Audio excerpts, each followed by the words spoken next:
Historians of Reddit, what is the biggest fuck you moment in history? Stop sending people to kill me. We've already captured 5 of them, one of them with a bomb and another with a rifle. If you don't stop sending killers, I'll send a very fast working one to Moscow and I certainly won't have to send another. Quote. Tito to Joseph Stalin. The Battle of Alesia. Julius Caesar's attacking some Gauls in modern-day France, and they go hide in a castle on top of a hill. Caesar's army isn't big enough to take them all at once, and the Gauls have reinforcements coming, so a siege is impossible. So Caesar just builds a bigger castle around the one he's attacking. He literally just built 2 walls back to back in a ring around the castle. The first Gaul army was already too small to defeat Caesar, and his fortifications only gave him a greater advantage. The reinforcements were also unable to defeat Caesar's army now that he was behind several layers of spike pits and both earthen and wooden walls. Plus the Gauls inside had no way to communicate with the reinforcements outside, so they couldn't coordinate attacks. Both Gallic armies were defeated as they attacked Caesar's newly built fortifications, and Caesar emerged victorious. It's probably my favorite battle of all time. The construction and use of the Warwolf, supposedly the largest trebuchet ever built. When it was disassembled it would fill up 30 wagons. So anyways, King Edward I built this to siege a Scottish castle. But before it was even built, the Scottish people tried to surrender. To which Edward responded with a prompt no. In actuality he responded with, "You do not deserve any grace, but must surrender to my will. In other words, I built this trebuchet over 40 days and I am most definitely going to use it," and proceeded to use the trebuchet anyways. The Second Defenestration of Prague. The Holy Roman Emperor and King of Bohemia sends representatives to the Protestant city of Prague telling them to convert to Catholicism. The representatives get thrown out a window and allegedly landed in a pile of manure. So when France exiles Napoleon Bonaparte the first time, they didn't think to change out military personnel. So he basically rolls up to the first French outpost he gets to, says "sup," and begins reassembling an army. By the time he gets to Paris, he's got enough forces that France is like, well, welcome back. Quote.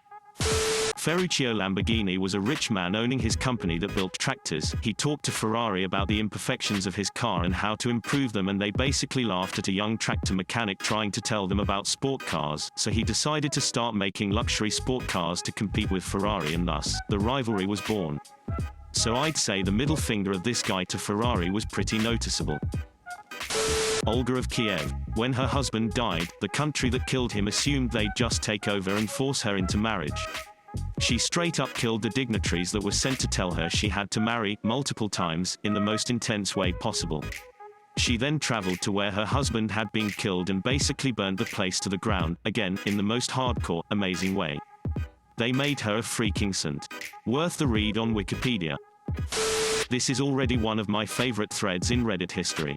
Galvarino, Chilean warrior who had both his hands cut off by the conquistadors for raising arms against the Spanish.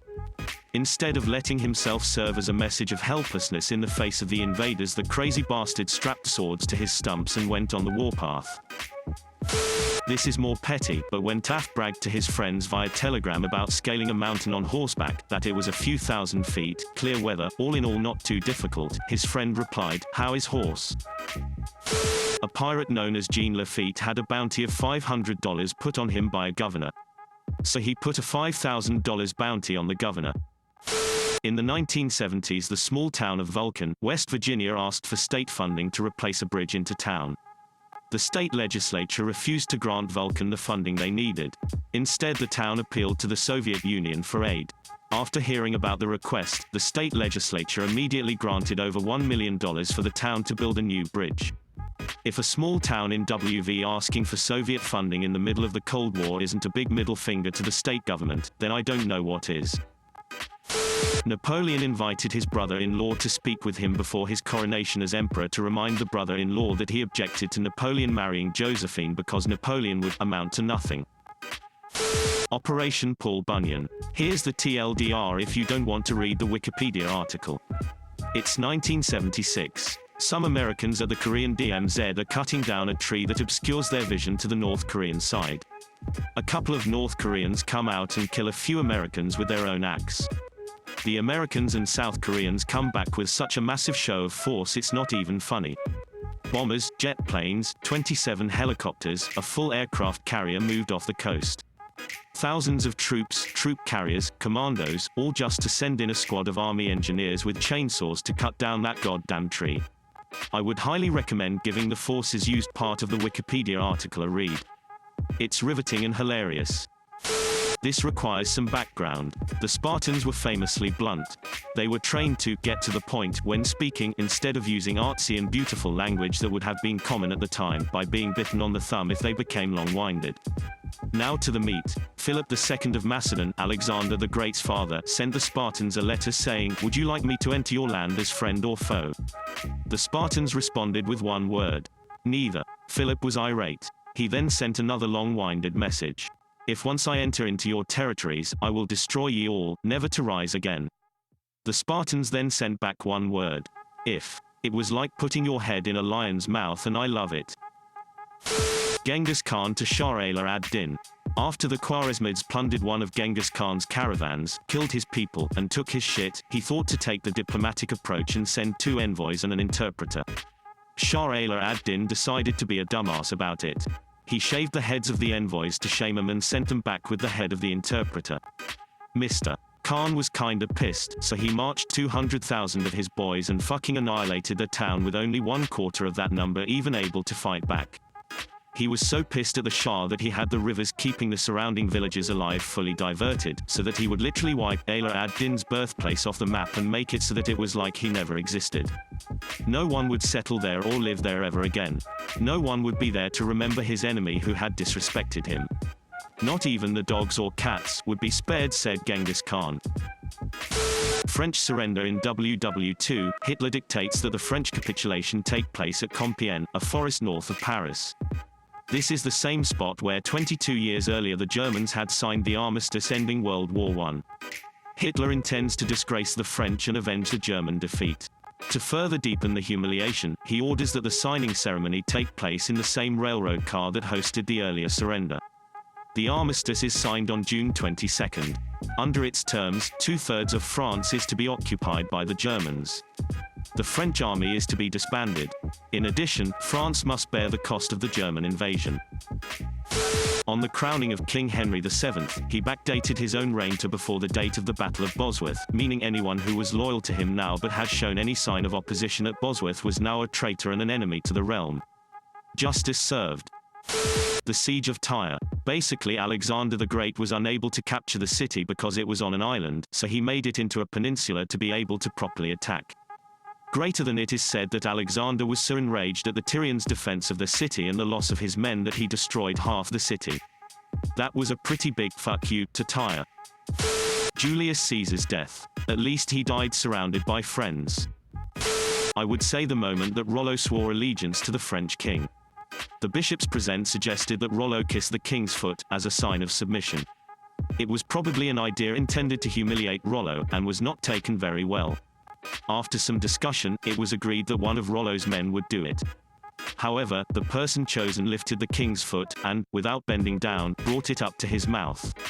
Not surprisingly, the king fell over, amid general laughter in the court.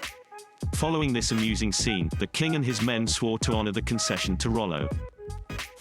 Not the biggest, but definitely one to note. In 1966, Charles de Gaulle ordered all U.S. troops out of France, as he said the country was leaving NATO. LBJ's first words were to his Secretary of State, Dean Rusk, ask him about the cemeteries, Dean. Quote, when Dean Rusk mentioned whether or not the 60,000+ US soldiers buried in France were to be removed, de Gaulle simply stood up and left the room, embarrassed. Not the biggest, probably, but the first that came to mind. Brigadier General Anthony McAuliffe's response to the Nazi demand that Bastogne surrender, nuts. The reply of the Zaporozhian Cossacks is the best response to a demand for surrender, ever. In response to requests by the Sultan of the Ottoman Empire to desist attacks and submit. Zaporozhian Cossacks to the Turkish Sultan. O Sultan, Turkish devil and damned devil's kith and kin, secretary to Lucifer himself. What the devil kind of knight art thou, that canst not slay a hedgehog with your naked arse? The devil shits, and your army eats. Thou shalt not, thou son of a whore, make subjects of Christian sons. We have no fear of your army, by land and by sea we will battle with thee, fuck thy mother. Thou Babylonian scullion, Macedonian wheelwright, brewer of Jerusalem, goat-fucker of Alexandria, swineherd of Greater and Lesser Egypt, pig of Armenia, Podolian thief, catamite of Tartary, hangman of Kamyanes, and fool of all the world and underworld, an idiot before God, grandson of the serpent, and the crick in our dick. Pig's snout, mare's arse, slaughterhouse cur, unchristened brow, screw thine own mother. So the Zaporozhians declare, you lowlife. You won't even be herding pigs for the Christians.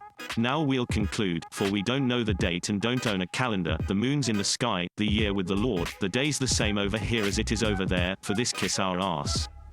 Koshevi Ottoman Ivan Serko, with the whole Zaporozhian host.